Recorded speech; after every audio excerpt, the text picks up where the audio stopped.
Good morning, students. Very warm welcome to the online session on the behalf of Sivusha College. I am Ami Sangvi. Let's start today's session. Your class is Become Semester 5, subject is Management Account. Let's continue today's session. You are continuing Unit 4, it's Marginal Costing and it's our day 20. આજે back to back બે video lecture મૂકવાની છું. સૌથી પહેલા revision લઈ લઈએ ફોર્મ્યુલાનું, જે already આપણે લાસ્ટ યુનિટ સેશનમાં પણ આ જ વસ્તુ રિપીટ કરી હતી. ત્રણ ફોર્મ્યુલા છે કોન્ટ્રીબ્યુશનની અને બે ફોર્મ્યુલા છે પીવીઆરની.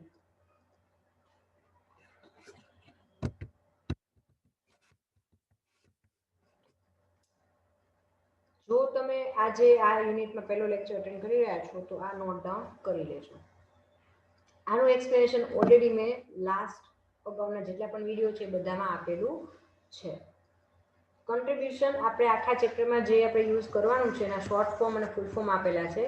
તો આ એ પ્રમાણે છે: sales, variable cost, fix cost, contribution, profit loss, profit volume ratio, BP and MOS. સૌથી પહેલા કોન્ટ્રીબ્યુશન ફાઇન્ડ કરવાની ફોર્મ્યુલા S - V અથવા F + P અથવા F - L. પીવીઆર ની ફોર્મ્યુલા બે છે આપણી પાસે, C/S * 100 અને change in profit upon change in sales * 100. અત્યારે આપણે આ મેથડના સમ કરી રહ્યા છીએ. નેક્સ્ટ લઈ લઈએ બ્રેક ઇવન પોઈન્ટ ફાઇન્ડ કરવાની બે ફોર્મ્યુલા, એક યુનિટ અને એક રૂપીસની. અને એ સિવાય જો આપણી પાસે સેલ્સ અને માર્જિન ઓફ સેફ્ટી હોય તો આપણે એ પ્રમાણે પણ ફાઇન્ડ કરશું. તો બીઈપી યુનિટમાં શોધવાના હોય તો F એટલે ફિક્સ કોસ્ટ અપોન કોન્ટ્રીબ્યુશન કરશું, અને જો અમાઉન્ટમાં શોધવાનું છે તો એ માટે થશે F upon profit volume ratio. અથવા આપણી પાસે સેલ્સ આપ્યું છે અને માર્જિન ઓફ સેફ્ટી આપણે ફાઇન્ડ કરેલું છે તો બંનેના ડિફરન્સને પણ બ્રેક ઇવન પોઈન્ટ તરીકે આપણે કેલ્ક્યુલેટ કરી શકીએ છીએ. નેક્સ્ટ લઈ લઈએ એસ્ટિમેટેડ સેલ્સ માટે પણ બે ફોર્મ્યુલા છે. યુનિટમાં શોધવું હોય પ્રોફિટ આપ્યો હોય તો F + P/C, અને જો લોસ આપ્યો હોય તો F - L/C. રૂપિયામાં શોધવું છે અમાઉન્ટમાં તો F + P/PVR, F - L/PVR. Margin of સેફ્ટીની formula sales - sales at BEP અથવા P/PVR. પ્રોફિટ આપ્યો હોય તો P/PVR કરશો તો પણ આપણને માર્જિન ઓફ સેફ્ટી મળી જશે. આજનો સમ લઈ લઈએ, સમ નંબર 45A, પેજ નંબર 310. આજે બેક ટુ બેક એકથી વધારે વિડીયો મારા મૂકવાનો પ્લાન છે. જેમ જેમ વિડીયો થતા જશે એમ હું મૂકતી જઈશ. 45A. The following information related to Sagar Company Limited, page number 310, reference book BA Shah Prakash. અહીંયા ડિટેલ આપણને જે આપી છે એ છે યર, કોસ્ટ અને પ્રોફિટ. 2014-15, 15-16 વર્ષની આ બે ડિટેલ આપણને આપી છે. હવે આપણે જે સમજવાનું છે એ છે કે અહીંયા ફાઇન્ડ શું કરવાનું છે. તો આના બેઝ ઉપર આપણે પીવીઆર કેલ્ક્યુલેટ કરવાનો કીધો છે, બીઈપી બ્રેક ઇવન પોઈન્ટ કીધું છે, બ્રેક ઇવન સેલ્સ કે પોઈન્ટ બે એક જ થયું, રૂપીસમાં કીધું છે. પછી પી પ્રોફિટ વેન સેલ્સ 15 લાખ હોય અને સેલ્સ વેન લોસ 80,000. આ ચાર કન્ડિશન કીધી છે. ગયા સમ અને આજના સમમાં ડિફરન્સ શું છે? તો જે લાસ્ટ સેશનમાં આપણે સમ કર્યો એમાં સેલ્સ અને પ્રોફિટ આ બંને આપેલું હતું. અહીંયા આપણને સેલ્સ નથી આપ્યું, કોસ્ટ અને પ્રોફિટ આપ્યો છે. તો ફર્સ્ટ ઓફ ઓલ આપણે જે પહેલી ફોર્મ્યુલા જ્યાંથી શરૂઆત કરીએ છીએ પ્રોફિટ વોલ્યુમ રેશિયોની, તો એમાં આપણે change in profit upon change in sales આવે છે. તો આપણી પાસે અહીંયા બંને વર્ષનું સેલ્સ નથી. તો સૌથી પહેલી વર્કિંગ નોટ આવશે કે તમે સેલ્સ ફાઇન્ડ કરો. કોસ્ટ તમને આપી દીધી છે. ફોર્મ્યુલા શું હોય છે? તો સેલ્સ માઇનસ કોસ્ટ કરો એટલે તમને પ્રોફિટ કે લોસ મળે. અહીંયા આપણી પાસે પ્રોફિટ કે લોસ આપેલો છે અને કોસ્ટ આપી છે. તો નોર્મલી આપણે ટોપ ટુ બોટમ એ રીતે કેલ્ક્યુલેશન કરતા હોય, ઉપરથી નીચે. હવે આપણે રિવર્સ કરશું નીચેથી ઉપર. હવે અહીંયા કોસ્ટ આપી છે 8,20,000, મેં લખી નાખી 2014-15 આપણે અત્યારે માઇનસ સાઇનને ભૂલી જાઓ. ઓકે, તો 8,20,000 કોસ્ટ આપી છે અને આપણને પ્રોફિટ કે લોસમાં તમને વેલ્યુ આપી છે -20,000. એટલે કહેવાય એવું માંગે છે કે જ્યારે આપણે 8,20,000નું પ્રોડક્શન કરીએ છીએ તો લોસ થાય છે 20,000નો, 20,000. ઓકે, તો આ ટાઈમ જ્યારે સેલ્સ કરતાં કોસ્ટ વધારે હોય ને ત્યારે જ લોસ થાય. તો નોર્મલી સેલ્સમાંથી કોસ્ટ આપણે માઇનસ કરી દીધી એટલે આપણને પ્રોફિટ મળતો હોય જો પ્લસ આવે તો, અને નેગેટિવ છે તો લોસ. એટલે અહીંયા કોસ્ટ અમાઉન્ટ છે એના કરતાં સેલ્સ ઓછું ગણાશે. એટલે કે 8,20,000 માઇનસ 20,000 કરીએ એટલે આપણને 8,00,000 રૂપિયા મળશે. ટેલી કેવી રીતે કરશું તો કે 8,00,000 સેલ્સ માઇનસ 8,20 કરો એટલે નેગેટિવ 20 મળી જાય. ઓકે, આ જ રીતે આપણે 2015-16માં કરીએ તો 11,20,000નું આપણને કોસ્ટ આપી દીધી છે અને ઈ કોસ્ટ ઉપર 80,000નો પ્રોફિટ છે. તો કોસ્ટ પ્લસ પ્રોફિટ કરો એટલે સેલ્સ મળે. એટલે અહીંયા આપણે 11,20,000 11,20,000 પ્લસ 80,000 કરો એટલે 12,00,000નું આપણને વેચાણ મળી જાય. આ રીતે આપણે સેલ્સની અમાઉન્ટ ફાઇન્ડ કરી.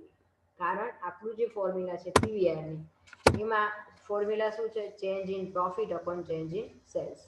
તો ચેન્જ ઇન પ્રોફિટ આપણે જોઈએ તો સેકન્ડ યરમાંથી જ આપણે હંમેશા કરીએ છીએ બધું. તો સેકન્ડ યરનો પ્રોફિટ કેટલો છે? 80,000.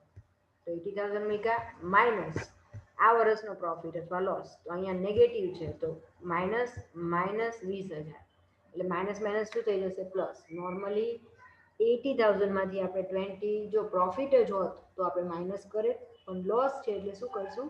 પ્લસ. અને ચેન્જ ઇન સેલ્સમાં 12,15,000નું આપ્યું છે એ લખવું અને 8,14,15,000. એટલે ચેન્જ ઇન પ્રોફિટમાં આપણને 1,00,000 પ્રોફિટ મળ્યો અને ચેન્જ ઇન સેલ્સમાં 12માંથી 8 જાય તો 4,00,000 ચેન્જ ઇન સેલ્સ મળ્યું. ઇન્ટુ 100 કરીએ. ખાસ યાદ રાખજો, જ્યારે પણ મલ્ટીપ્લાય બાય 100 આવે તો હંમેશા રિઝલ્ટ છે એ પર્સન્ટેજમાં આવશે. તો અહીંયા આપણને પર્સન્ટેજ મળે છે 25%. આન્સર ખાસ ટેલી કરી નાખજો. આઈ હોપ કે આટલું તમને કમ્પ્લીટ સમજાણું હશે. આરામથી નોટ ડાઉન કરી લો, પછી નેક્સ્ટ ફોર્મ્યુલા તરફ આગળ વધજો.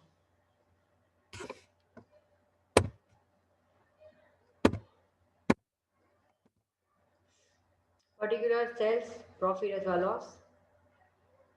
હવે આપણે કોસ્ટની જરૂર નથી, આપણે મેઇનલી આ બે જ વસ્તુ જોઈએ, સેલ્સ અને પ્રોફિટ. બરાબર, કોસ્ટની અત્યારે આપણે ક્યાંય જરૂર પડવાની નથી, એટલા માટે મેં કોસ્ટવાળી લાઈન છે એ કાઢી નાખી. તમારા લોકોએ આ ટેબલ બીજી વાર નોટ ડાઉન કરવાનું નથી, ખાસ યાદ રાખજો. તમારે ડાયરેક્ટ ફિક્સ એક્સપેન્સ જોવાનો. હવે તમે કહેશો મેડમ આમાં તો પહેલી વેલ્યુ પીવીઆર હતી, ફાઇન્ડ કરી નાખી, સેકન્ડ તમને બીઈપી પૂછ્યું છે. પણ ખાસ યાદ રાખજો, બ્રેક ઇવન પોઈન્ટ શોધવો હોય તો એની ફોર્મ્યુલા જે છે એ છે એફ અપોન પીવીઆર. એના માટે ફિક્સ એક્સપેન્સ આપણે શોધવો પડે, અને ફિક્સ એક્સપેન્સ શોધવા માટે આપણે પહેલા કન્ટ્રીબ્યુશન, એટલે આ સિક્વન્સ છે ને યાદ જ રાખવાની. પહેલા પીવીઆર આપણે શોધશું, પછી પીવીઆરની ફોર્મ્યુલા જે બીજી ફોર્મ્યુલા છે એની મદદથી આપણે કન્ટ્રીબ્યુશન શોધશું. ઓકે, તો PVR equal to C upon S into 100. અહીંયા આપણે કોઈ પણ એક વર્ષની ડિટેલ લઈ લેવાની. સપોઝ આપણે બીજા વર્ષની લઈ, જેમાં પ્રોફિટ હોય ને એ લેશો ને તો ભૂલ ઓછી પડશે. તો અહીંયા 12,00,000 છે સેલ્સ છે અને 80,000 પ્રોફિટ. તો એનું સેલ્સ કેટલું છે? 12,00,000. તો અહીંયા હું વેલ્યુ શું લઈશ? પીવીઆર 25% આપણે ઓલરેડી ફાઇન્ડ કર્યો.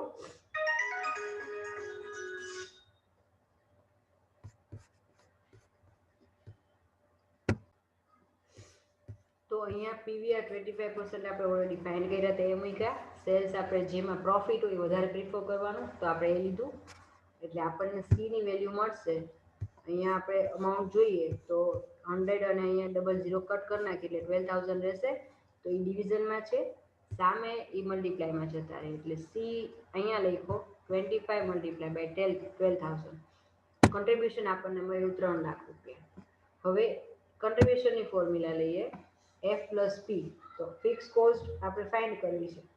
આપણે જે વર્ષનું સેલ્સ લીધું ને, સપોઝ અહીંયા મેં 12,00,000 લીધા, કયા વર્ષના?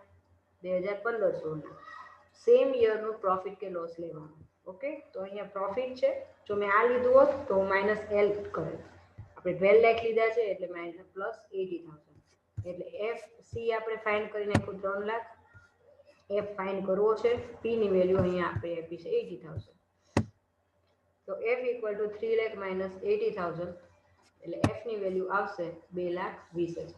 ઇન શોર્ટ, પ્રોસેસ જ્યારે આ પ્રકારના સમ પૂછાય ને એને તમને કોન્ટ્રીબ્યુશન પૂછ્યું હોય કે ન પૂછ્યું હોય, એને તમને ફિક્સ કોસ્ટ પૂછ્યું હોય કે ન પૂછ્યું હોય, તમારે આ પ્રમાણે પ્રોસેસ કરવાની છે. સ્ટેપ શું કર્યું? સૌથી પહેલા આપણે પીવીઆર શોધ્યો પર્સન્ટેજમાં, પછી પીવીઆરની બીજી ફોર્મ્યુલા ઉપરથી આપણે કોન્ટ્રીબ્યુશન શોધ્યું, કોન્ટ્રીબ્યુશનની ફોર્મ્યુલા ઉપરથી આપણે પ્રોફિટ ફિક્સ કોસ્ટ શોધી. ઓકે, હવે આપણે જે આટલું નોટ ડાઉન કરી લો, પહેલા વિડીયો પોઝ કરીને આટલું નોટ ડાઉન કરી લો.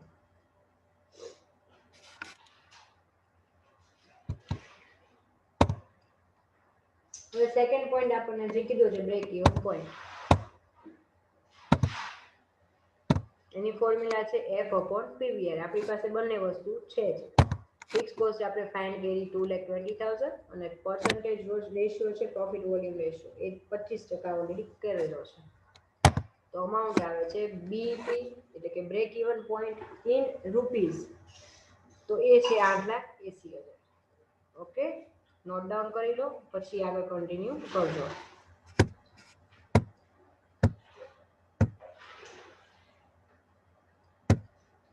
ત્રીજું છે profit when sales are 15 lakh. હવે કંઈ નવું નથી, મેઇન ટેબલ બનાવવાનું જ નવું હતું, બાકી લાસ્ટ સમ જો તમને ફાવ્યો હશે ને તો હવે આમાં કંઈ નવું છે નહીં. તો એસ્ટિમેટેડ સેલ્સની ફોર્મ્યુલા લેવાની. Estimated cells in rupees equal to f plus P upon PVR. તો સેલ્સ તમને 15 લાખ આપી દીધું, ફિક્સ કોસ્ટ આપી છે 2,20,000, પી એટલે કે પ્રોફિટ ફાઇન્ડ કરવો છે અને 25% પીવીઆર છે. અહીંયા જે ડિવિઝનમાં છે સામે જશે એટલે મલ્ટીપ્લિકેશન, એટલે 15 લાખ ઇન્ટુ 25% અને બાકી તો જે છે એ રહેશે, એટલે 3,75,000 આપણને એસ્ટિમેટેડ સેલ્સ મળે છે. તો પી ઇક્વલ ટુ અહીંયા જે પ્લસ છે એ સામે જઈને શું થશે માઇનસ, તો પ્રોફિટ આપણને મળશે 1,55,000. આરામથી નોટ ડાઉન કરી લો. આના જેવું થોડુંક અલગ ટેબલ સાથેનો સમ હું આના પછીના વિડીયોમાં મૂકું છું, ખાસ જોજો.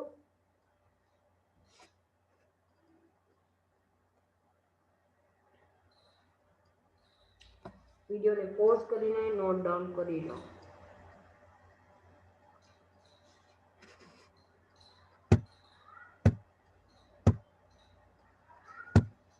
ફોર્થ પૂછ્યું છે તમને sales when loss are 80,000. Again estimated સેલ્સની ફોર્મ્યુલા f માઇનસ એલ. જો પ્રોફિટ કીધું હોય તો પ્લસ પી થશે, લોસ કીધું હોય તો માઇનસ એલ કરશું આપણે. તો 2,20,000 આપણે ફિક્સ કોસ્ટ ઓલરેડી ફાઇન્ડ કરેલી છે, 2,20,000 માઇનસ 80,000 લોસ છે અપોન 25%. 2,20,000 માઇનસ 80,000 છેદમાં 25%. આન્સર મળશે આપણને 1,40,000 અપોન 25%, 1,40,000 ના છેદમાં 25%. આન્સર આવે છે 5,60,000. તો આ એસ્ટિમેટેડ સેલ્સ છે. જ્યારે તમે 5,60,000 વેચાણ કરશો એટલે તમને નુકસાની 80,000 રૂપિયાની થશે. તો આજે અત્યારે આ સમ પૂરો કરું છું, ત્યારબાદ back to back second next વિડીયોમાં હું તમને આના જેવું જ સિમિલર સમ 49 છે એ કરાવું છું, તો ખાસ કન્ટિન્યુ જોજો. હોમવર્ક આના જેવું સિમિલર સમ 46B છે, પેજ નંબર 311 ઉપર, જે કરી નાખો અને પછી નેક્સ્ટ વિડીયો જોજો. Have a great day ahead. Stay safe, stay at home.